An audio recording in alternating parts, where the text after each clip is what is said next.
학교 다닐 때는 굉장히 평범한 학생이라서 뭐 사회 문제에 그렇게 관심을 갖고 살았던 건 아닌데요. 그냥 모범생으로 평범하게 자라다가 학교에 가서 이제 직업을 가져야겠다는 생각을 하고 이제 전공이 경제 경영 쪽이다 보니까 직업 탐색을 하기 시작을 했어요. 근데 보니까 주변에 뭐 회계사, 세무사, 노무사 이런 직업군들이 있더라고요. 근데 숫자를 다루는 것보다는 사람 간의 관계를 풀어내는 직업이 저한테는 좀 더 잘 맞겠다는 생각이 들었고, 그런 직업군으로 이제 노무사를 선택을 하게 됐습니다. 그러면서 노무사로 직업을 시작을 하다 보니까 많은 직업군들을 만나게 됐고, 제가 이제 안산에서 15년째 노무사를 하고 있는데, 안산이라는 지역이 이제 공단을 배후로 하고 있다 보니까 그분들하고 직접 만나고 이제 법이 바뀔 때마다 그분들의 삶에 어떤 영향을 미치는지 이런 것들을 직접 경험을 많이 하게 됐어요. 근데 그런 법 개정에 대해서 이제 정치권에서는 이런 노동법을 이제 구호로 활용을 한다거나 노동조합이나 아니면 각각의 이익 단체들이 노동자들의 삶보다는 이제 본인들의 어떤 이해관계에 대해서만 목소리를 내는 것들을 보면서 이런 목소리를 좀 현장에서 누군가가 좀 전달을 해줬으면 좋겠다. 그런 생각을 좀 하게 됐고요. 그런 역할을 누군가가 해줬으면 좋겠다라는 것이 기대를 갖고 누굴 찾아보겠다. 그런 것에서 조금 더 나아가서 이제 내가 해보겠다로 바뀌게 된 것 같아요. 그러면서 그걸 할 수 있는 방법이 뭐 의견을 내고 어떤 위원회에 참여하고 이런 걸 넘어서서 정치라는 어떤 방법을 통해서 내가 직접 정치에 참여를 해서 목소리를 내는 그런 방법을 강구하게 된 것 같습니다. 들어오게 된 계기는 이제 바른미래당 전 의원님의 추천으로 이 반전이라는 곳이 설립이 됐다는 걸 알았고요. 그래서 검색해보고 원서 지원 날짜 보고 이제 제가 직접 지원해서 들어오게 됐습니다. 네. 면접 보고 들어왔고요. 들어와서 사실은 기대 되게 많이 하고 왔어요.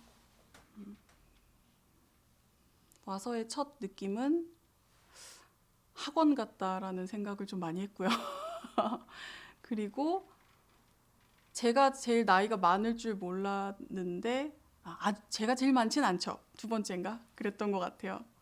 그래서 이렇게 융화되기가 쉽지 않겠다라는 생각을 조금 했었는데 뭐 생각보다 이렇게 다들 이렇게 열린 마음으로 받아주셔서 융화가 어렵진 않았어요. 근데 그 융화라는 게 약간은 이렇게 예의 바르게 친해지는 정도였고 그 이상의 뭔가 교감을 나눌 정도의 시간은 많지 않았던 것 같아서 그거는 조금 아쉬운 점이었어요.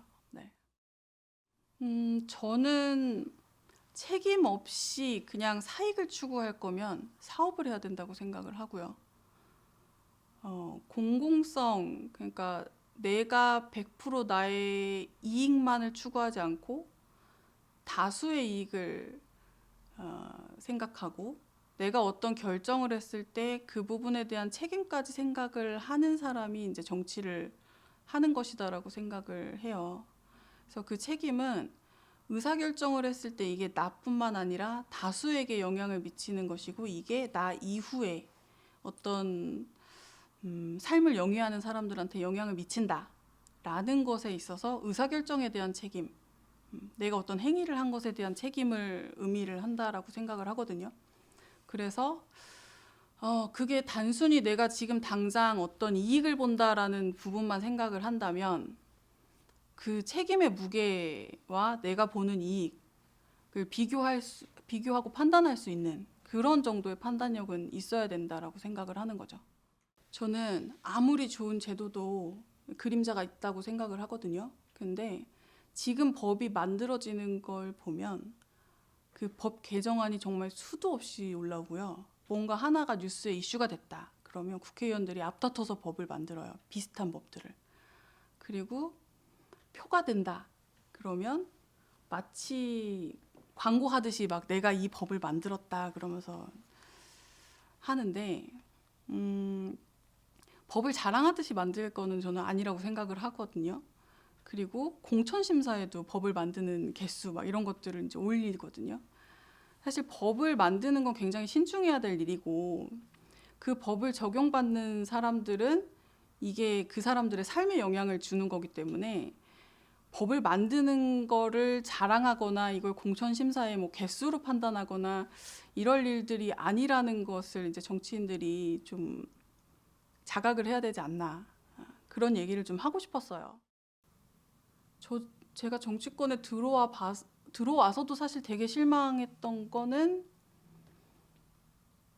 본인의 의사결정을 하고 움직이는 사람이 정치권에 정말 20%나 있나? 20%는 될까? 그런 생각을 아직도 갖고 있거든요. 공천 때만 되면 다들 이분들 도대체 무슨 생각을 하는 거지라는 생각이 항상 들어요. 내가 이상한 건지 아니면 뭐 다들 의사결정하는 기준이 있으시겠지만 아무튼 다들 저와 다른 생각을 하시더라고요. 그래서 공천 제도가 잘못된 건지 선거 제도가 잘못된 건지 정당 법이 잘못된 건지 우리나라의 정치권에 있는 정치인들은 일단 공천과 본인의 당선이 1번이다. 그게 지금 정치권이 이렇게 된 이유가 아닐까 좀 그렇게 생각을 좀 하고 있습니다. 그리고 청년 정치도 거기서 지금 벗어나지 못하고 있다라고 생각을 하고요. 반전이 여기에서 할 수 있는 일, 장기적으로 생각하고 움직일 수 있는 사람들을 좀 많이 키워내는 거. 정치권에서 목소리를 내지만 정치권에서 독립할 수 있는 자유도 있어야 되는 거거든요. 그 구조가 반전해서 만들어질 수 있으면 저는 정치의 바른 생태계를 좀 만들 수 있지 않을까라는 생각을 좀 해봅니다.